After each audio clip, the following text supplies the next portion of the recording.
The CBI on Monday launched parallel raids and detained TMC heavyweights and ministers Firhad Hakim, Subrata Mukherjee, and MLA Madan Mitra in its probe on the Narada sting case. Within hours, Chief Minister Mamta Banerjee reached the CBI office.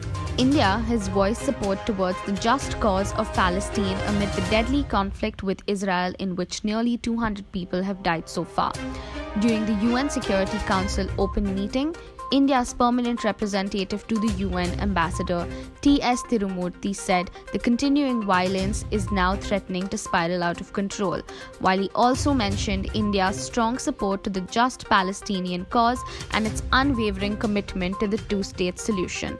Senior virologist Shahid Jamil quits as chief advisor to Centre's COVID genome mapping group. This was a forum set up by the Centre to detect genomic variants of the novel coronavirus. It is not clear why Shahid Jamil, who is also the director of Trivedi School of Biosciences at Ashoka University, quit the forum. An earthquake of magnitude 4.5 on the Richter scale struck Gujarat's Saurashtra region on Monday morning, according to the National Centre for Seismology. The tremors were also felt in Una and Rajura areas of the state. The earthquake took place at 3:37 am on Monday and at a depth of 3.5 kilometers east of Una. No loss of lives and properties have been reported yet. The black fungus threat is real. In Bengaluru, doctors are reporting a rise in these cases and seeing that several patients are getting seriously ill with this disease.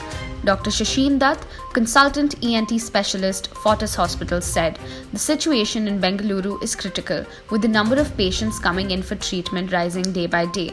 It will not be an exaggeration to say that about 20 to 25 patients affected with the black fungus infection are getting operated upon in the city on a daily basis.